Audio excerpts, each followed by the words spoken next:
మొత్తానికి తెలంగాణ రాష్ట్రంలో రాజకీయాలు కొంచెం వేడెక్కిన తీరైతే కనిపిస్తుంది. ఇటు కేసీఆర్ మన తెలంగాణ రాష్ట్రంలో కీలక నేత. ప్రస్తుతానికి ఆయన యొక్క పరిస్థితి బీఆర్ఎస్ పార్టీ కొంచెం ఇబ్బందుల పాలైనట్టుగా, పార్టీ వీడుతుంటే కేసీఆర్ మౌనంగా ఉంటున్నారు. ఎందుకలా? దాంతోపాటు ఇటు పార్టీలో సీనియర్ నాయకులు, సీనియర్ నేతలు పార్టీ నుంచి కాంగ్రెస్ పార్టీలోకి చేరడం జరుగుతుంది. పార్టీ వీడుతున్నందుకు మరి ఎలాంటి చర్యలు, ఎలాంటి కార్యక్రమాలు జరపకుండా ఎలా ఉంటున్నారు, అసలు ఏం జరుగుతుంది పార్టీలో? దీని గురించి మాట్లాడడానికి మన మహబూబ్నగర్ జిల్లా జడ్చర్ల నుంచి మన జెడ్పీటీసీ యాదయ్య గారు లైన్లో ఉన్నారు. ఒకసారి మాట్లాడి తెలుసుకుందాం. హలో, నమస్కారం అన్న. నమస్తే. నమస్తే. చెప్పండి అన్న, ఏంటి పరిస్థితి బీఆర్ఎస్ పార్టీలో, ఏం జరుగుతుంది అసలు? రాజకీయ పార్టీలు అన్నప్పుడు అధికారము వస్తుంటది, పోతుంటది. అవును. గత 10 సంవత్సరాలు టీఆర్ఎస్ పార్టీ, కేసీఆర్ ముఖ్యమంత్రి ఆధ్వర్యంలో 10 సంవత్సరాలు ఎన్నో అభివృద్ధి కార్యక్రమాలు చేయడం జరిగింది. అవును. దానిలో భాగంగా మొన్న ఎన్నికలప్పుడు ప్రజలు ఇంకా కాంగ్రెస్ ఏమిస్తుందా అంటని చెప్పి ఆశతోని కాంగ్రెస్ కు ఓట్లు వేపించి గెలిపించడం జరిగింది. గెలిపించిన 6 నెలల్లోనే అదే కాంగ్రెస్ కు ఓట్లు వేసిన ప్రజలందరూ కూడా మళ్ళీ కేసీఆర్ ఉంటేనే బాగుండు, అనవసరంగా మోసపోయి కాంగ్రెస్ కు రేవంత్ రెడ్డికి వేసి ఈరోజు ఏమైందంటని చెప్పి ఆ పరిస్థితి కళ్ళాలు చూడడం జరుగుతుంది. వాస్తవంగా కరెంటు చూడండి, ప్రజలకు ఇచ్చిన వాగ్దానాలు చూడండి, ఏది కూడా ఇప్పటికీ 6 నెలలు అవుతున్నా కానీ సరే ఒక్కటి కూడా నెరవేర్చలేదు. దాని భాగంగా ఏదైతే రేవంత్ రెడ్డి నేను ముఖ్యమంత్రి అవుతున్నా, డిసెంబర్ 9వ తారీఖున నేను ముఖ్యమంత్రి అవుతున్నా, 2 లక్షల రూపాయలు రుణమాఫీ చేస్తా, 15,000 రూపాయలు ఎకరాకు ఇస్తానని చెప్పి మాట ఇచ్చి ఇంకా ఎన్నెన్నో మాటలు ఇచ్చాడు, ఒక్కటి కూడా నెరవేర్చలేదు. ఆయన ఒకటే మాట నెరవేర్చింది, ఏంటంటే ఉచిత బస్సు మహిళలకండి అని చెప్పి ఇచ్చినట్టని చెప్పి చెప్పుకోవడం జరిగింది. అది లోటుపాట్లుగా తెలుస్తున్నది. ఉచిత బస్సు నుండి హైదరాబాద్ లా కూలీనాలు చేసుకునే బతకటోడు, ఆటో నడుపుకునే వాళ్ళందరూ కడుపున రేవంత్ రెడ్డి వచ్చాడు. ఇప్పటికి మరి హైదరాబాద్ లో దాదాపు 50-60 మంది ఇప్పటికే ఆటో కార్మికులు మరణించడం జరిగింది. మరి ఇప్పటికైనా సరే రేవంత్ రెడ్డి ఏమంటాడంటే, ఏదైతే 2 లక్షల రుణమాఫీని నేను ఆగస్టు 15th నాడు స్టార్ట్ చేస్తాడని చెప్పి ఇస్తాడని చెప్పి మాట ఇవ్వడం జరిగింది. ఏకదాటికి ఒకటేసారి చేస్తాడని చెప్పి. దాంట్లో ఇంతకుముందు కేసీఆర్ గారు రుణమాఫీ విడుదల చేసిండు. వాస్తవం విడుదల ఎందుకు చేయవలసి వచ్చిందంటే 25,000 లోన్ తీసుకున్న వాళ్ళు ఉన్నారు, 50,000 లోన్ తీసుకున్నారు, 1,00,000 రూపాయలు లోన్ తీసుకోవాలి. ప్రభుత్వం మీద బడన్ పడొద్దంటని చెప్పి విడుదల వారిగా రుణమాఫీ చేయడం జరిగింది. ఈ రేవంత్ రెడ్డి ముఖ్యమంత్రి గారు ఏంటంటే, నేను రుణమాఫీ 15 నుంచే మొత్తం అందరికీ ఇస్తా అంటని చెప్పి వారి పత్రికాముఖంగా వారు చెప్పడం జరుగుతుంది. దానికి కూడా ఇంకా క్లియర్ గా చెప్పకుండా ఎవరికి ఇస్తున్నాము, ఎవరికి ఇస్తలేము, ఎన్ని ఎకరాలకి ఇస్తున్నాము, ఎన్ని ఎకరాలకి ఇస్తలేము, తర్వాత ఉద్యోగస్తులకు ఇస్తున్నామా, మరి ఎవరికి ఇస్తున్నామని చెప్పి పూర్తిగా అవగాహన లేకుండా నేను చేస్తానని చెప్పి మాట ఇవ్వడం జరిగింది. ఆ మాట నిలబెట్టుకుంటాడా లేదా అని చెప్పి వారికి వ్యక్తిగత విషయం. ఇంకోటి ఏదైతే రైతు బంధు కేసీఆర్ గారు ప్రతి పంటకు వానకాలానికి యాసంగికి పెట్టుబడికి సహాయం అందిస్తున్నాయి. రైతు ఆశ కోరిక పెట్టుబడి సీజన్ ఎప్పుడైతే వస్తుందో ప్రైవేటుల మీద, మిత్రుల మీద ఆధారపడకుండా, ఒక సాహుకారు మీద ఆధారపడకుండా, ఒక సాహుకారు లాగా, ఒక అన్నలాగా సంవత్సరానికి జూన్లోనే మొత్తం రైతు బంధు ఇస్తున్నారు. మొన్న రీసెంట్ ఏంటంటే జనవరి వచ్చేది, మొన్న ఏప్రిల్ మేలో కంప్లీట్ అయ్యింది. జూన్ విడత రైతులకు రైతు బంధు ఎగగొట్టి ఇవ్వకుండా ఆ డబ్బులను రైతు రుణమాఫీ కోసానికి ప్రయత్నం చేస్తున్నాడని చెప్పి మాకు ముఖ్యమంత్రి మీద అనుమానం కలుగుతుంది. ఫస్ట్ రైతుకు పెట్టుబడి రుణమాఫీ వద్దంటలేము. ఫస్ట్ పెట్టుబడి కాలం కాబట్టి రైతులు విత్తనాలు కొనుక్కోవాలి, ఫెర్టిలైజర్ కొనుక్కోవాలి, కూలీలకు అవసరం ఉంటుంది కాబట్టి ఇప్పుడు సాయం చేస్తేనే ఈ 6 నెలలు పంట దిగుబడి చేయడానికి కోసానికి వాడు బతకడానికి కోసానికి ఆశయాలు నెరవేరుతుంది. కాబట్టి నువ్వు రుణమాఫీ చేస్తే బ్యాంకులో ఉన్న బాకీ మారుతుంది, కానీ పెట్టుబడికి అయితే సాయం చేయాలి. పెట్టుబడి చేయండి, రుణమాఫీ చేయమంటని చెప్పి మొట్టమొదటగా రేవంత్ రెడ్డి గారి ఏదైతుందో రైతు పక్షపాతి అంటాడు, నేను రైతుకు మేలు చేస్తా అంటాడు. ఇంతకుముందు కేసీఆర్ ఏదైతే సంవత్సరానికి 2 విడతలు ఇస్తుంటే కాదు 3 పంటలు తెలంగాణలో 3 పంటలు పండిస్తారు, 3 సార్లు ఇస్తే నష్టమేమంటని చెప్పి ఇదివరకే రేవంత్ రెడ్డి గారు మాట్లాడుతున్నారు. 3 సార్లు ఇస్తే నష్టం లేదంటని చెప్పి ముఖ్యమంత్రి కేసీఆర్ ఉన్నప్పుడు వారే మాట్లాడింది. కాబట్టి ఇప్పటికీ 3 సార్లు కాదు 2 సార్లు కూడా ఎనికి దమ్ము రేవంత్ రెడ్డి లేదంటని చెప్పి కానీ రైతుల పట్ల చేసే కార్యక్రమాలు కరెక్ట్ గా ఉన్నాయి కాబట్టి నేను పార్టీ వీడుతున్నా అని చెప్పేసి పోచారం శ్రీనివాసరావు చెప్తున్నాడు. అందుకే పార్టీ వీడి కాంగ్రెస్ లోకి వెళ్ళినాడు. ఇప్పుడు పోచారం శ్రీనివాసరెడ్డి గారు ఇంతకుముందు టీడీపీలో ఉన్నారు. అవును, టీడీపీలోకి వెళ్ళి అధికారం పోగానే టీఆర్ఎస్ లోకి వచ్చారు. అవును, ఇప్పుడు టీఆర్ఎస్ అధికారం పోగానే మళ్ళీ నేను ముసలు నాకు ఏది అయిపోతుంది మతస్థిమితం లేకుండా అధికారమే నాకు కావాలని చెప్పి కాంగ్రెస్ కు పోయాడు.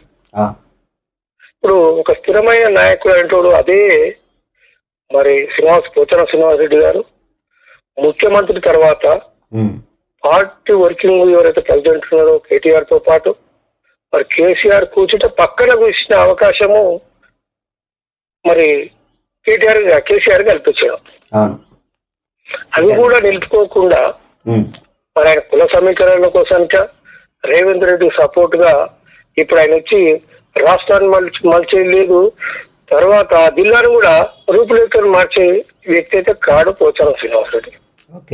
పార్టీ పెట్టి అదే పోచారం శ్రీనివాసరెడ్డి నా జీవిత కాలము నేను మరణించేంత వరకు ఒక మంచి నాయకుడు, విఘ్నత కలిగిన నాయకుడు, ప్రజాస్వామ్యం మీద మనిక ఉన్న నాయకుడు, ప్రజల మీద ప్రేమ గుణం ఉన్న నాయకుడు కేసీఆర్ కు నేను విన్నంటుండని చెప్పి మరి టీఆర్ఎస్ ఓడిపోయిన తర్వాత వారే పత్రికా ముఖంగా చెప్పడం జరిగింది. మరి అదే పోచారం శ్రీనివాసరెడ్డి రోజు పార్టీ మారుతున్నాడంటే అది చిగ్గుచేటైన విషయం. ఒక పెద్ద మనిషి ఈ రాష్ట్రం మీద అవగాహన ఉన్నాడు, మరి క్రూరులాక మరి కేసీఆర్ కొద్ది పెద్దోళ్ళలాక అనిపిస్తుంది. ఆ విజ్ఞతను కాపాడుకోలేదు ఆయన. ఇప్పుడు ప్రస్తుతానికి ఇప్పుడు నిన్న రాత్రి విషయం జగిత్యాల ఎమ్మెల్యే సంజయ్ కుమార్ ఆయన కూడా కవిత మేడంకి చాలా సన్నిహితుడు. ఆయన కూడా పార్టీ వీయడం జరిగింది. ఇంతకుముందు తెలంగాణ కావచ్చు. అసలు పార్టీ వీడుతుంటే వీళ్ళు ఏం చేస్తున్నారు, వీళ్ళు ఏం మాట్లాడతారు? మీరు అన్నట్లు ఏంటంటే మొట్టమొదటిగా మా టీఆర్ఎస్ కెళ్ళి గెలిచిన హైదరాబాద్ దానం నాగేందర్ కాంగ్రెస్ మారితే పార్టీ తరఫున స్పీకర్ గారికి ఇవ్వడం జరిగింది. మనకు అదేది ఏదో మన ఐడియా నాకు లేదు కానీ కోర్టులో కూడా రిట్ చేయడం జరిగింది. ఏదైతే ఉందో సుప్రీంకోర్టు గైడ్ లైన్స్ ప్రకారము ఏదైతే రాజకీయ నాయకుడు ఏ పార్టీ నుంచి అయితే మరి నిలబడి గెలిచిన తర్వాత ఆ పార్టీనే కొనసాగాలి, ఆ పార్టీకి చెప్పకుండా రాజీనామా చేయకుండా పార్టీ మారితే అన్నదాత ఏటు పడుతుంటే సుప్రీంకోర్టు క్లియరెన్స్ గైడ్ లైన్స్ ఇచ్చింది. ఆ గైడ్ లైన్స్ ఉన్నా కానీ సరే ఏంటంటే ఈ ప్రజాప్రతినిధులు కూడా ఎమ్మెల్యేకి ఒక పార్టీకి ఎన్నికై మరి పార్టీకి రాజీనామా చేయకుండా తెలియకుండా మరి పార్టీ మారినప్పుడు ఉంటే మరి guide lines supreme court guide lines ఉంటే కానీ దాన్ని పాటిస్తలేదు, అసెంబ్లీలో పాటిస్తలేదు. అసెంబ్లీలో బలం ఉన్నది కాంగ్రెస్ పార్టీ, మేము ఎట్లయినా సరే మా సీటుకు దోతలేదంటని చెప్పి మరి ఆలోచన చేసి పోతుంది. కాబట్టి ఎప్పటికైనా సరే అది ఇబ్బందికైన పరిస్థితే. మరి గత ఏదైతుందో వాస్తవంగా మీరు అన్నట్లు ఏంటంటే కాంగ్రెస్ లో టీఆర్ఎస్ పార్టీ ప్రజాప్రతినిధులు జైలు అవుతున్నారని మీరు అంటున్నారు వాస్తవంగా. మరి 10 సంవత్సరాలకు వైఎస్ రాజశేఖర రెడ్డి ముందు ఇంతకుముందు 26 మంది కాంగ్రెస్ మా టీఆర్ఎస్ ఎమ్మెల్యేలు ఉంటే అప్పుడు 16 మందిను మనలు కాంగ్రెస్ లో జాయిన్ చేసుకోవడం జరిగింది. 16 మందిని చేంజ్ చేసుకుంటే అప్పుడు కూడా మేము ఏమనుకుంటే 20 మొత్తం టీఆర్ఎస్ కూలిపోయింది అయిపోయిందంటే అనుకున్న వాళ్ళు అదే 10 మందితోనే కేసీఆర్ గారు 2-3 దాపాలుగా వాళ్ళు ఎంపీగా రాజీనామా చేసి కూడా మరి పోయిన అంతమంది కాంగ్రెస్ లో కలిసినా సరే అసంతోషానికి సరే ప్రజలు నా ఎమ్మడు ఉన్నాడు, రాష్ట్రం సాధించే శక్తి నాకు ఉందంటని చెప్పి ఈనాడు బెంకకుండా అదరకుండా పార్టీ నిలబట్టి రాష్ట్రం తెచ్చిన నాయకుడు కేసీఆర్ గారు. ఇప్పుడు ఎవరైతే వాడిగా పోయినా కొందరు పోయినా సరే ప్రజలు టీఆర్ఎస్ వైపే ఉన్నారు. ఎంతమంది పోయినా సరే బాధ లేదు కాబట్టి మళ్ళీ అవకాశం నేను వస్తే ఇప్పుడు కూడా ఎన్నికలు జరిపితే మళ్ళీ అధికారం టీఆర్ఎస్ పార్టీకి వస్తుంది. ముఖ్యమంత్రిగా కేసీఆర్ చూడాలంటని చెప్పి అన్ని వర్గాల సబ్బన్న వర్గాల ప్రజలందరూ కూడా అయ్యో ఒక మంచి నాయకుని కోల్పోయినామని చెప్పి మదనపడుతుంటూ బాధపడుతుంది తెలంగాణ ప్రజలు బీఆర్ఎస్ కి సపోర్ట్ ఉన్నారనడంలో మేము ఏకీభవిస్తామేమో ఒక రకంగా. మీరు అనుకుంటున్నారు బాగానే ఉంది, మరి పార్టీలో నాయకులు ఎందుకు బయటికి వెళ్తున్నారు, వాళ్ళకు మీరు ఎందుకు సపోర్ట్ చేయట్లేదు? ఇది ప్రాబ్లం. అంటే మొన్ననే అసెంబ్లీ ఎన్నికలు జరిగినాయి, పార్లమెంట్ ఎన్నికలు జరిగినాయి. అవును, అసెంబ్లీ ఎన్నికల్లో మార్పు కోరుకున్నారు. పార్లమెంట్ ఎన్నికల్లో ఏదైతే ఉందో ఈ దేశానికి బీజేపీ ఉంటేనే బాగుంటుంది అంటని చెప్పి ప్రజలు ఆశపడ్డారు. ఏదైతే కాంగ్రెస్ బీజేపీకి ఇద్దరికి నడుస్తున్న పూర్వ భాగం. కాంగ్రెస్ లో ఏదైతే ఉందో కుటుంబం పాలన ఏదైతే ఉందో కుటుంబ పాలన అని చెప్పి ఆ పార్టీకి పూర్తిగా సహకరించకుండా వాస్తవం కూడా ఇక్కడ మళ్ళా మొన్ననే 6 నెలల కిందనే తెలంగాణలో కాంగ్రెస్ ప్రభుత్వం అధికారంలోకి వచ్చింది. కాంగ్రెస్ ప్రభుత్వం అధికారంలో వచ్చి ప్రజలకు మేలు జరగలేదు, ఓటేసి నష్టపోయినామని చెప్పి ప్రత్యేకంగా బీఆర్ఎస్ కు ఓటేయకుండా బీజేపీ వేయడం జరిగింది. అదే బీఆర్ఎస్ కిందకి వెళ్ళారని అడుగుతున్నా. బీఆర్ఎస్ కు వాస్తవం కూడా ఏంటంటే దేశానికి బీజేపీ గవర్నమెంట్ వాళ్ళకి కోరికలు ఉండొచ్చు, ప్రజలకు మోడీ మీద అభిప్రాయం ఉండొచ్చు. అని నిజంగా కూడా మోడీ రాకుండా కాంగ్రెస్ వస్తే మళ్ళీ అదోగోతు పాలవుతుంది అని చెప్పి వారి నిర్ణయం వరకే. మరి బీజేపీకి అయితే కాంగ్రెస్ గిన చేసినట్టయితే మళ్ళీ కాంగ్రెస్ కు రేవంత్ రెడ్డికి ఇంకా అహంకారం పెరుగుతుంది. కాంగ్రెస్ లో ఏదైతే తెలంగాణలో ఉన్న పార్టీకి వేయద్దు, వేస్తే ఇంకా వాళ్ళకు ఇంకా అహంకారం పెరిగి రాష్ట్ర ప్రజల కోసం ఎలాంటి కూడా వాళ్ళు మేలు చేయరని చెప్పి ప్రత్యేకంగా బీజేపీకి వేసారు. మాకు ఓటే లేదు, దానికి ఏం బాధపడతలేం. ఓకే, ఇప్పుడు 10 సంవత్సరాలు కాంగ్రెస్ కు ఓటే 10 సంవత్సరాలు కాంగ్రెస్ కు పక్కన పెట్టి ఉండే అవకాశం ఇచ్చారు. నేను ఒకటే మాట ఏం చెప్తున్నంటే ఇప్పటికి ఎన్నికలు జరిగితే మళ్ళీ టీఆర్ఎస్ పార్టీ అధికారంలోకి వస్తుంది, మళ్ళీ రేవంత్ రెడ్డి అయితే ఇప్పుడు పార్టీ అధినాయకుడు కేసీఆర్ సార్ గాని, కేటీఆర్ సార్ గాని, వర్కింగ్ ప్రెసిడెంట్ గా ఇటు హరీష్ రావు సార్ గాని, సీనియర్ నేతలు, ఈ సీనియర్ నేతలు వీళ్ళు పార్టీలు వీడుతున్నా గానీ ఇతర నాయకులు వాళ్ళని ఎందుకు మోటివేట్ చేయలేకపోతున్నారు, వాళ్ళని ఎందుకు బుజ్జగించట్లేదు? సంథింగ్ జరగాలి. మనకు తెలియకపోవచ్చు, ఒక పార్టీ నాయకుడు కేసీఆర్ గారికి అన్ని అవగాహన ఉంది. సీనియర్ కూడా నిజంగా కూడా వాస్తవంగా ఏంటంటే వారి ఆలోచన మేరకు వాళ్ళు మరి ఏం ఆలోచన చేస్తున్నారు కానీ వాస్తవంగా కూడా మరి మా పార్టీకి అక్కడిక్కడ పోయినా సరే అది కాంగ్రెస్ ప్రభుత్వం ఒక వ్యక్తితో నడిచే పార్టీ కాదు. ఏ చిన్న సమస్య వచ్చినా ఒక టోకను రాష్ట్రంలో ఒక నామినేటెడ్ పదవి ఇచ్చినా ఒకటి ఏది ఏదైనా చైర్మన్ చేయాలన్నా సరే రేవంత్ రెడ్డి చేతిలో లేదు. ఇప్పుడు ఏది చేయలేకైనా సరే కేంద్రం దాన్ని పోవాలి, మాట్లాడాలి, తీసుకుని ఆర్డర్ తీసుకుని వచ్చినాకనే ప్రకటిస్తున్నాడు.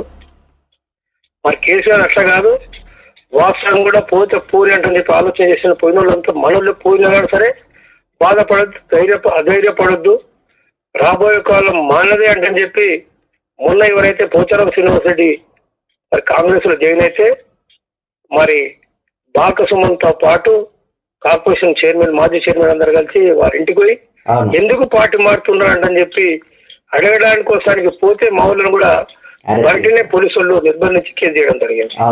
అడగడం అనేది కాదు, పార్టీలు ఎవరైనా సరే మరి ఎవరో ఒకరు అడుగుతుండ్రు. కానీ ఇప్పుడు మీ పార్టీ వాళ్ళు మీరే రెచ్చగొడుతున్నారు కదా, వాస్తవానికి మేము పార్టీ కూలిపోతుంది, కాంగ్రెస్ పార్టీ ప్రభుత్వం కుప్పకూలిపోతుంది, సంథింగ్ ఇలాంటి మాటలు మాట్లాడుతున్నప్పుడు వీళ్ళే పార్టీని బలోపేతం చేసుకోవడానికి ఇలా చేస్తున్నారేమో. కాంగ్రెస్ రేవంత్ రెడ్డి ఆలోచన ఉండొచ్చు, అది కాదంటలేదు.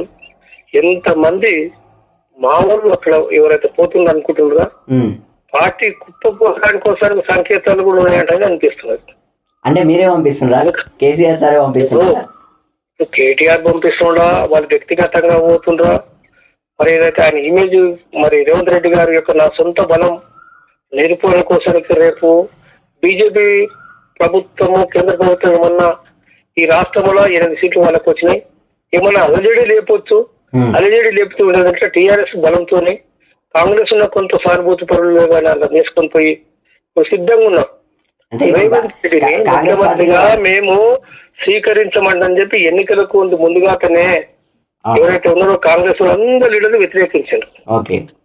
ఏంటంటే అధికారం వచ్చింది కాబట్టి అడ్జస్ట్మెంట్ 10 ఏళ్ళు దూరం ఉన్నాం, తినకుండా ఉన్నాం, పదవులకు దూరం ఉన్నాం కాబట్టి పదవులు వచ్చిందంటే అడ్జస్ట్ అవుతుంది. కానీ మనసులో మాత్రము ప్రతి ఒక్కరికి ఉత్తమ్ కుమార్ రెడ్డికే గాని తర్వాత పొంగులేటి శ్రీనివాస్ రెడ్డికే గాని ఎప్పుడు రేవంత్ రెడ్డిని తీయాలి, ఎప్పుడు మేము సీఎం కావాలని చెప్పి వాళ్ళ కలలు రోజు ప్రతిరోజు కలలు కంటుంది. అంటే ఇప్పుడు వాళ్ళ పార్టీనే వాళ్ళు ప్రయత్నం చేస్తున్నారు కాబట్టి అది ఎప్పుడైనా కూలిపోతుందని చెప్పి ప్రజలు కూడా ఊహిస్తుండ్రు, రాజకీయ పార్టీలు కూడా ఆలోచన చేస్తున్నాయి. అదే వర్గపోరు మొదలు పెట్టడానికి ఇక్కడ మీ ఎమ్మెల్యేలను అక్కడ పంపిస్తున్నట్ట. ఇప్పుడు వర్గపోరు అంటే మేము అనవది వర్గపోరు పెంచుకోవడానికి కోసానికే మరి రేవంత్ రెడ్డి బీఆర్ఎస్ లను జాయిన్ చేసుకుంటా తెలియదు. బీఆర్ఎస్ లను తెలియదు. తర్వాత పొన్నాల లక్ష్మయ్య పదవి లేకున్నది పార్టీ కాంగ్రెస్ పార్టీ అధికారం లేనప్పుడు టీఆర్ఎస్ పార్టీలో జాయిన్ అయితే ముసలోడు ఏం పోయే సత్యకాలం ఉందా, పార్టీ అన్ని చేసింది అంటే అన్నోడే ఇప్పుడు అదే పోచారం శ్రీనివాస రెడ్డిని పార్టీలో కలుపుకుంటున్నాం.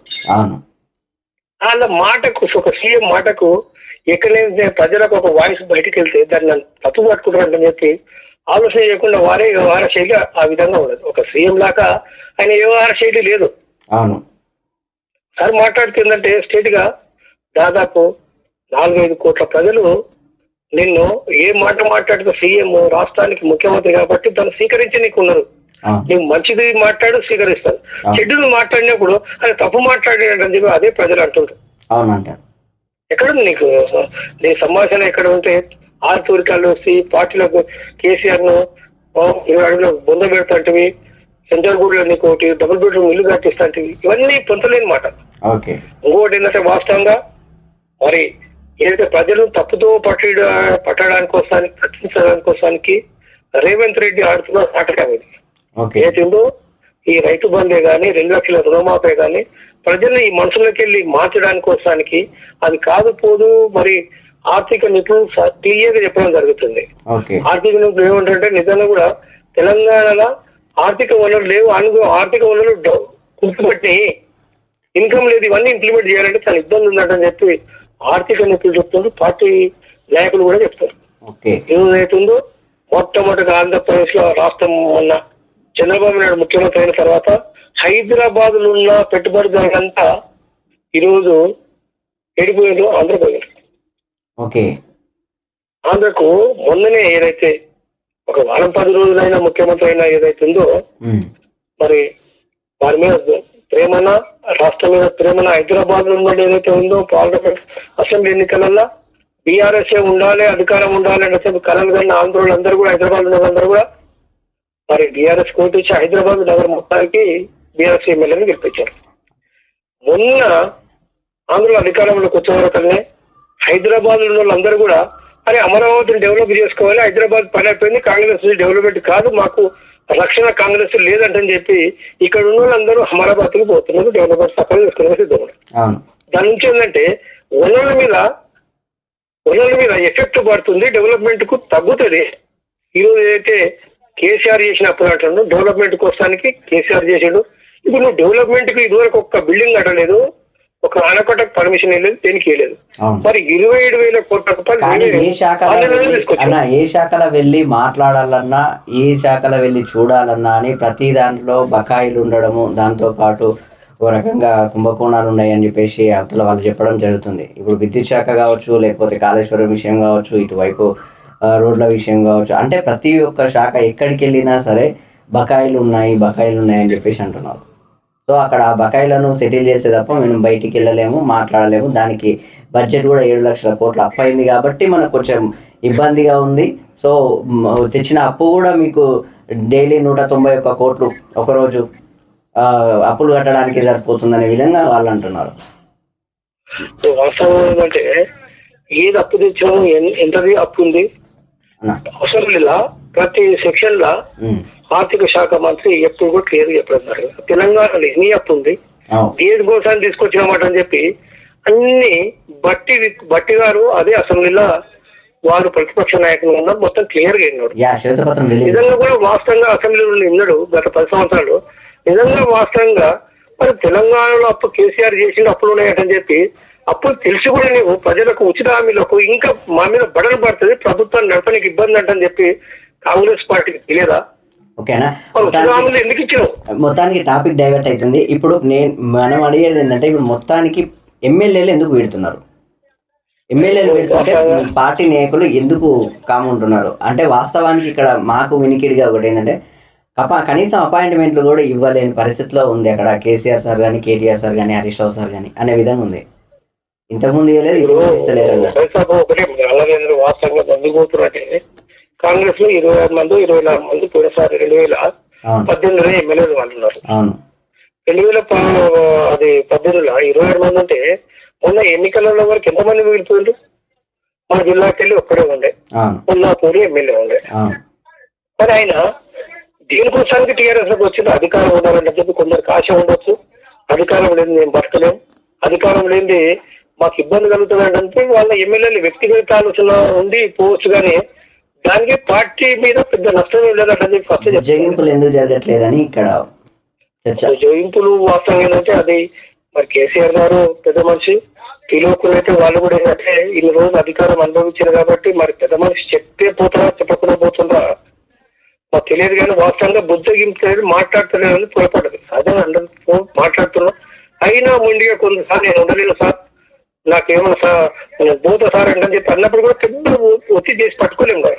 అవునవును, ఎంత ఒత్తిడి చేసినా కానీ వద్దు నష్టపోతారు, మళ్ళీ అధికారం మనదే వస్తుందంటే చెప్పి ఇంతగానే చెప్పినా సరే పోతుందంటే మరి ఇంకా పూర్తిగా ఏంటంటే నేను పోవాలంటే అన్నీ మనం ఏం చేయలేము కదా. అవునవును, కరెక్టే.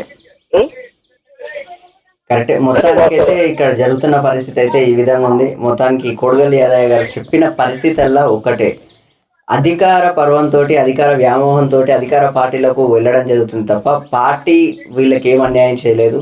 కానీ పార్టీ వేయడం అనేది ఇది సరైన పద్ధతి కాదు. పార్టీలు వీడేటోళ్ళు ఒక పార్టీలో గెలిచి మరో పార్టీలకు వెళ్ళి అధికారాన్ని అనుభవించడం కూడా కరెక్ట్ కాదు, ప్రజలకు ద్రోహం చేస్తున్నారు అనే మాట మొత్తానికి కొడగల్లి యాదయ్య గారు చెప్తున్నారు. ఓకే అన్న, థ్యాంక్ యూ వెరీ మచ్. మీ విలువైన సమయాన్ని కేటాయించారు. థ్యాంక్ యూ అన్నయ్య. ఓకే అండి, చూస్తున్నాను T9 news. Thank you very much.